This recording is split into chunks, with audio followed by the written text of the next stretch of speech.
So I just want to give you guys the stats, just the basic stats on this.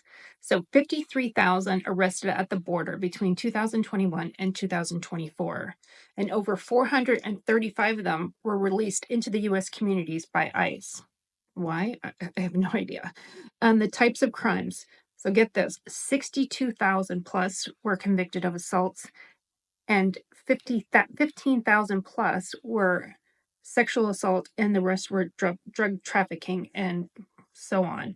So it's just crazy to me. Let's just have a look at these stats here over the last 4 years and what has been going on in the US and why do the liberals want these people in our country. I've heard Elon Musk talk about this, and it's to me it's one of the only explanations that makes sense. If the liberals bring all these illegal immigrants into the country, they're potentially votes for them. So if they do become Americans, then they think that they're going to vote for them. But I really don't see that happening. And how do they cross over from being illegal immigrants with convictions and being US citizens? So big question there. So let's have a look at the stats. Another thing that's amazing to me is that I'm actually here on a green card, and I had to go through the whole entire process back in 2003, 2004. I think I started the process in like 2002. And what's crazy is that I used to come across the border at the Canadian border, and I used to get nervous every single time I crossed that border. We started a business down here. My husband at the time, actually, he was not my husband at the time. We wanted to start a business here in Scottsdale, Arizona. So we were flying back and forth, and every single time I was getting more nervous and more nervous. I didn't have any drugs. I didn't have anything. Small town girl from Aurora, Ontario, scared to cross the border every single time. It was just something that we kind of grew up with. I was just always scared of crossing the border. I always felt like we used to go across the border and go shopping, and we would put all our clothes on so we wouldn't get asked if we were bringing something back. And it was crazy from that to what is going on now. So one of the reasons that I bumped up getting married is because of crossing the border. Every single time I was just getting too nerve-wracking for me. So it's almost like I had a shotgun wedding, and it wasn't because I was pregnant. It was because of immigration. We wanted to start our life down here, and we wanted to open a business, but it was just harder not having kind of my immigration things taken care of. So we ended up getting married 6 months earlier than we were supposed to. Everybody thought I was pregnant, but I was like, nope, just immigration issues. So, and then when I went through the entire process, it was just amazing. How in depth they go. I joke one time, I said my last colonoscopy was less intrusive than going through this whole green card thing. So I think it took me 2.5 years to get my green card. By that time I was married to an American, and I had 2 American babies, which I thought were land babies.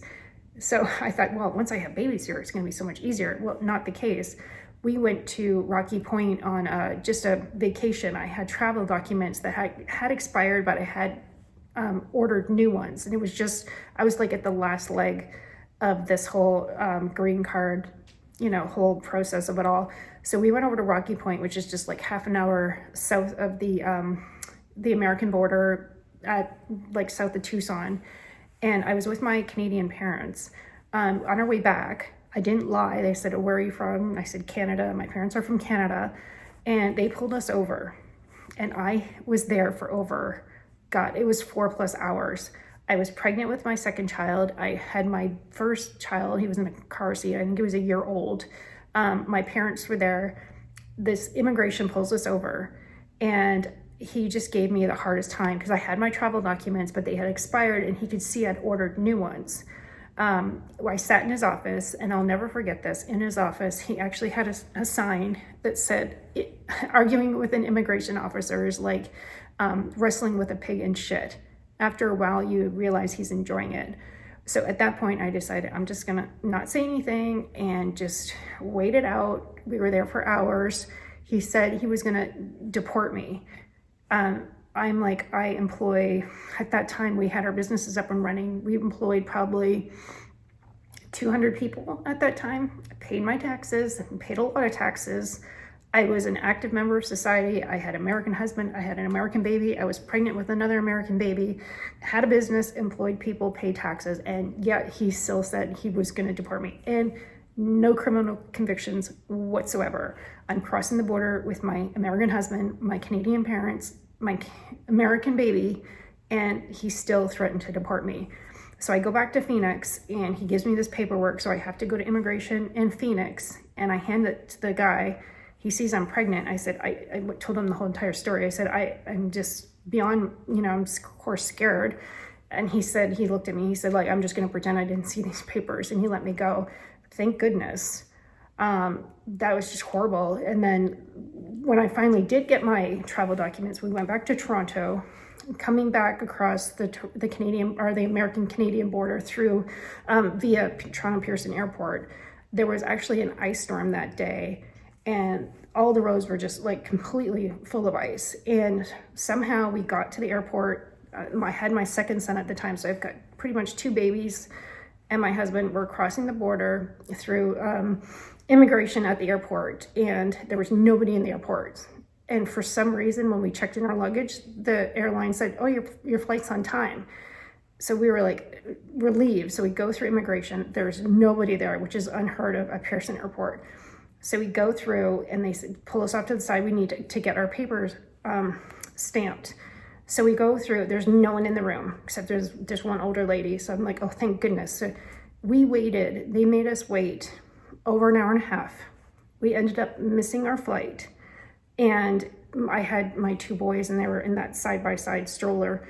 And I was so frustrated. They started fighting and I just decided, let them at it. If they're annoying me, I'm gonna let them annoy them too. Anyway, so I let the boys kind of go at it.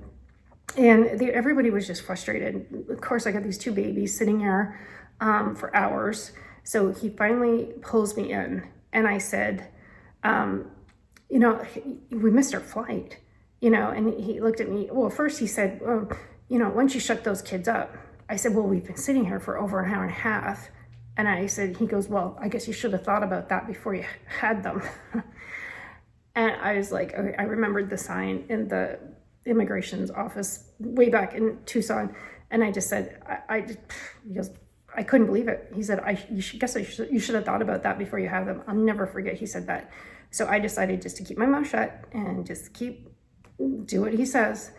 And I said, well, we've missed our flight now. And he's like, well, you've missed your flight. You could have let them go. They're fine to go. And I was nursing my son at the time, and I would never have left my 2 kids with my husband alone anyways. But I'm like, when people say, oh, they let the families go, and it's not a racial thing. I'm a white-ass girl from Aurora, Ontario, and he pretty much said to me, I don't give a shit. They can go, but you're not going. He could care less if I was with my family or not. I didn't pull this whole card like, oh my God, I can't believe, they're doing this. It's obviously not a racial thing. They do it to everybody. And another thing, when we had our green card, they said, when I finally did get my green card, it says that you have to bring it with you everywhere to prove that, say if you get pulled over or you get called out on it, you need to prove that you have this permanent residence card. So I remember at a time they were trying to say that was a racist thing, that you couldn't just randomly ask somebody if they had a green card. But I remember when like I said, going through that process, they were very clear about it. I remember I used to keep my green card in my wallet for any reason. I was just scared of immigration. And I kind of live my life just, worried at the authority that they have. So I've always kept my green card with me. Never considered it being a racial issue. So it just amazes me how the government is just letting in all these immigrants and the criminals. And I can't believe that they were, at one point back in 2004, they were going to deport me for pretty much nothing. And now they're just, the amount of criminals that are in here is just crazy. And one of my girlfriends wrote something on Facebook, and she was one of my university friends, so she was a super smart girl and have all the respect in the world from this girl. And she wrote a post after the election, and she had the Statue of Liberty and picture, and the Statue of Liberty was going like this, and her post beside that picture was how many white females voted for Trump, and she's like, why? And I just lost it. I was like, why? Are you kidding me right now? Like, she's living in Ontario and I'm living here. I'm 100 miles north of the Mexican border, And I'm like, immigration. I have a 15-year-old daughter. I'm terrified. Like, if I could put a friggin', drone over her head every time she bikes to her friend's house, I would. I'm terrified of what's going on in this country. And I kind of argued back, and I was like, and I said that, I'm like, we're 100 miles north of the Mexican border. I worry about illegal immigrants and convicted criminals in our city. It's like, I worry for my daughter, my 15-year-old daughter. And one of my other university friends wrote back, really? Really? That's what you're worried about? I'm like, yeah. And I kid you not, as she posted that, when she's like, really, that's what you're worried about? One of my other friends here from Scottsdale, she posted underneath that post, just random, and said her friend was missing, her 15-year-old daughter was missing. And so I took a snapshot of her saying, really, that's what you're worried about? And my friend's missing girl picture, it was her friend's daughter. So essentially the post was, my daughter's missing. And it was right underneath my friend's post. So I took a snapshot of them both together and I sent them back to them. And so there was a bunch of, obviously, kind of moms and women's in this post going back and forth about how, we've lost all our rights, and we can't have abortion, which is not true. And I'm like, I don't give a shit about abortion. I worry about my daughter from getting from point A to point B. And by the way, she can get an abortion if she wants to. But I was just beside myself. So I said, I took that post and I sent it back to everybody, the picture, the snapshot, and I said, all these women are fighting back and forth about how we've lost our women's rights. I was like, I want every single person in this post to stop for 10 seconds and to feel what this mother is feeling right now, that her 15-year-old daughter is missing. And we have this illegal immigrant problem in this country, illegal immigrants that have convictions. And as I just stated, 15,000 plus from sexual assaults. Are we really worried about abortion? I said, I want you to stop and think about what this mother feels like for 10 seconds. Take 10 seconds out of your day and feel what this mother is feeling. And tell me if you're worried about abortion and women's rights, or are you concerned about illegal immigration? So yes, that's why a lot of white women are voting for Trump. And it's not so much we're voting, I don't think so much people are voting for, but voting against. I think we're all voting against this illegal immigration surplus in this country. We're voting against, worrying about our children out in the streets and our daughter's security. Lincoln Riley, do I need to say any more? Lincoln Riley, I don't want my daughter to be subjected to what this poor girl was subjected to. So I am just curious. I want to know who the people are who want these convicted criminals in this country. What is the purpose? I don't understand. I heard Elon Musk say at one time, well, the liberals want to bring all of these immigrants in here because they're eventually going to be voters for them, in the long run, so to keep them in control. But come on, people. I think that, as far as I'm concerned, I think what's happened with the liberals is a lot of people are just looking at what's right in front of them. And to me, what's right in front of me is I have a 15-year-old daughter. I worry about illegal immigration. I live close to the border. I don't really care much about anything else. And nor did I lose any of my rights, nor did my daughter lose any of her rights by voting for Trump. So, like I said, I'm not so much people are voting for something, but people are definitely voting against illegal immigration. But my question to everybody is, who is voting? Who wants these criminals in here? Why are people crying, on social media saying, oh my God, the immigrants are getting deported? I had to come here. I had to hire a lawyer. I had to go through the whole entire process. It was horrible. I hated it. But, I posted something like that on my social, said, hey, I went through this immigration process and it was horrible. And I was scrutinized, and my friend's like, well, kind of like I was against it. I was like, no, I'm not against the scrutiny. What I'm against is the scrutiny isn't across the board. Why isn't everybody getting scrutinized? Why isn't everybody getting looked at, like checked out as if it was they're getting a colonoscopy, like inside out? Who are you? Why are you here? What are you coming for? Do you have a criminal convictions, any criminal convictions against you. I don't think they're asking any of these questions. That was asked to me. They were actually going to stop for me from getting my green card. I was at the very last thing, and I'm 2.5 years into this. And they were going to stop me from getting my green card because I didn't have the long form of my birth certificate. And the long form is essentially the only thing on it, because I said, well, who cares? And they said, the only thing on my long form of my birth certificate was that it tells you where your parents are born. So they were going to hold up my green card because of that. So we go in for my last appointment. And of course, I can't get anything out of the Canadian government, for probably months. And my last appointment's booked. We go in there, and I told her the horror stories that I'd been through getting my green card. And I said, I hope this doesn't hold up. I said, I don't have this last document needed. I don't have the long form of my birth certificate. And she was nice enough to stamp it and let me go. But I think she felt sorry for me after I told her all my horror stories of going through everything. And she's like, oh, I'm sorry. I didn't, people don't deserve to be treated like that. And yeah, it was horrible. But how is someone like me not going to get a green card or not be allowed in this country because they don't have the long form of my birth certificate? Luckily, that got passed over.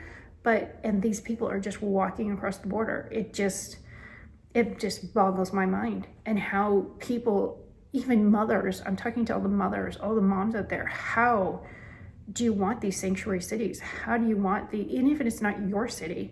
I've heard people from California like, oh, we want, these complaining about the immigrants getting deported. Well, put them in your backyard. I heard someone that said that someone in Malibu was complaining about the deportation of these illegals. And they're like, well, there's a couple of really nice malls in Malibu that have these huge parking lots. Why don't we just set up some tents there? And oh, no, not in our city. We're not doing it there. No, we're doing it in your city. Anyways, this is just kind of a call out to all those people out there. Who are you? Who are those people that want these illegal immigrants in our country that have these criminal convictions? How do you not look at Lincoln Riley's mom and just be just horrified and just devastated that could potentially, that not only did that happen to her, but that could potentially happen to your daughter. It's just mind-boggling. So anyways, this is a call out there. Who's for this? Who wants these people then? I don't care if they're getting reformed or not. Go get reformed at your own country. Even if you're Canadian, I don't even want you here if you're like a convicted criminal from Canada. We don't want you here anyway. Go back to Canada. Go back to Guatemala. Go back to Mexico. Go to the jails there. We don't want you here. So who does want you here? I want to hear from the moms and all the women out there. Who wants these criminals in our country? I can't explain it. I can't get my head around it. So please subscribe. This is a new channel for me. I just got so much of this, pent up, fired up about all this crap that's going on here, and just would like to hear other people's opinions.